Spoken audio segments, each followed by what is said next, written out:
Relógio rodando, bom dia, segundão. Na segunda aula, vamos dar sequência à Revolução Industrial, né? O que nós vimos no primeiro momento.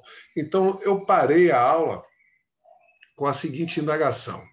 Compartilhando a tela, vamos lá, vamos lá. Segundão, tudo bem com vocês? Todo mundo tranquilaço?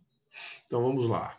Pois bem, nós terminamos a aula, né, com essa pergunta. Você concorda? Sim, você que está aí do outro lado da telinha, que a participação política é uma forma de reivindicarmos os nossos direitos e manifestarmos os nossos descontentamentos? Sim ou não? O que é que vocês acham?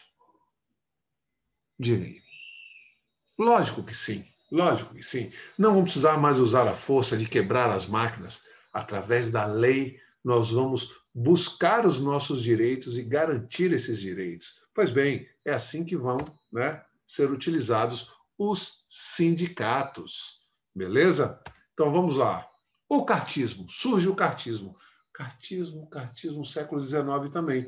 Então, o cartismo é a carta, né? Foi o primeiro movimento da classe operária, assim, do proletariado inglês, a reivindicar os seus direitos políticos e adquirir um caráter nacional. Então, eles vão através de uma carta, eles vão redigir uma carta. O movimento nasceu em Londres em 1838, século XIX, quando a Associação dos Trabalhadores enviou ao parlamento, sim, o parlamento, né, aonde ficava lá a burguesia e tudo mais, né, os parlamentares, a Carta do Povo, um documento em que eles requeriam. Vamos ver o que é essa carta que o proletariado chegou até o parlamento. O que ela desejava? Anota aí, isso é importante.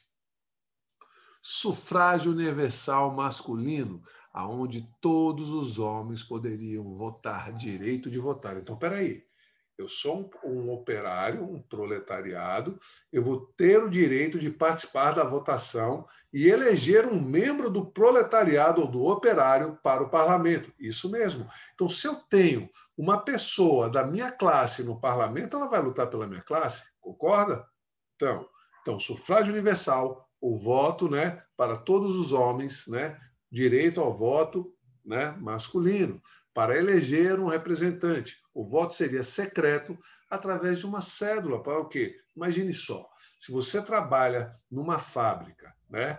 Você trabalha numa fábrica e o seu patrão, ele também está concorrendo, você falar que você não votou no seu patrão, pode ser desemprego, concorda comigo? Por isso que o voto secreto, ó, sigilo, ninguém vai saber quem você votou.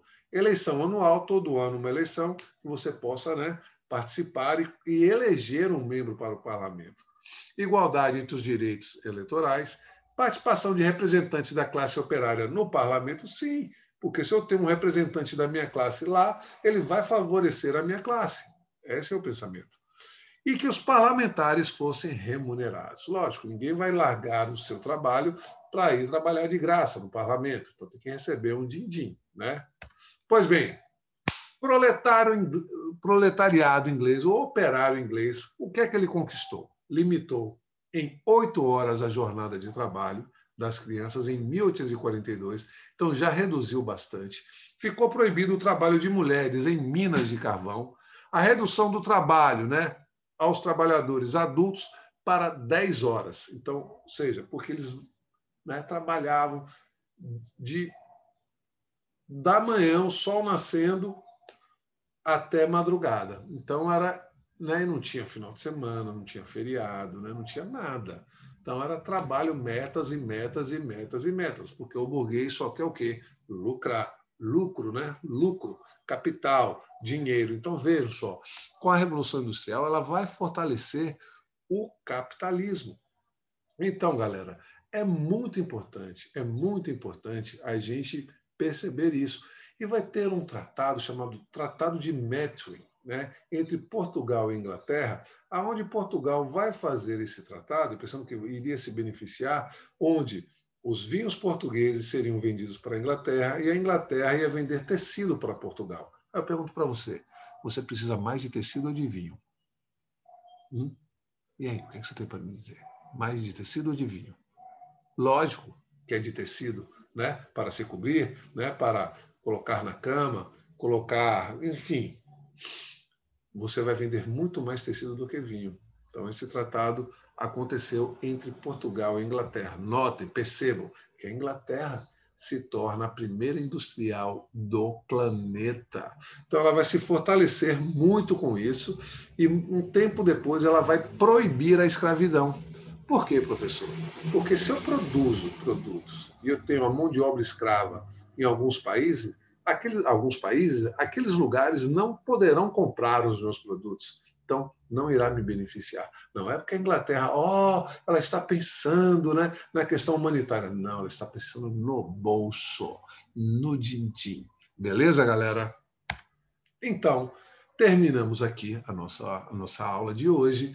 Vou colocar um vídeo para vocês entenderem, fechar, bem bacana. Então, não posso esquecer, Revolução Industrial, século XVIII, século XIX, movimentos, século XIX, o ludismo, né, que quebravam as máquinas. Por quê? Professor, a máquina substituindo o homem, né, baixos salários e os castigos físicos.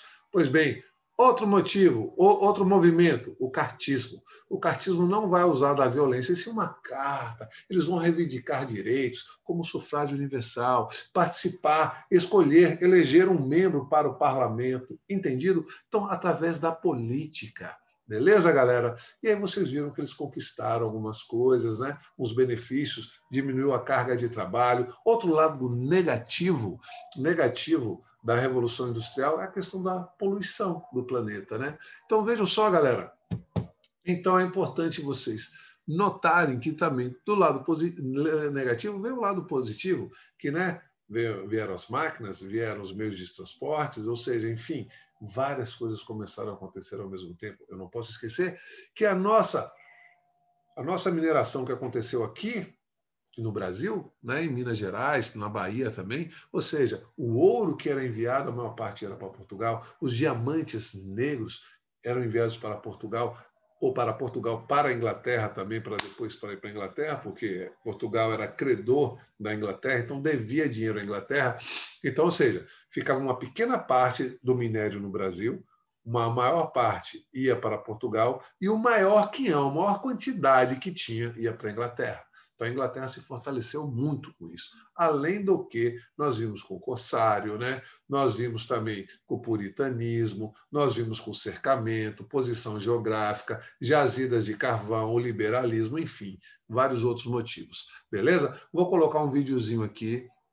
Qualquer coisa, pode me mandar uma mensagem. Tamo junto, foca.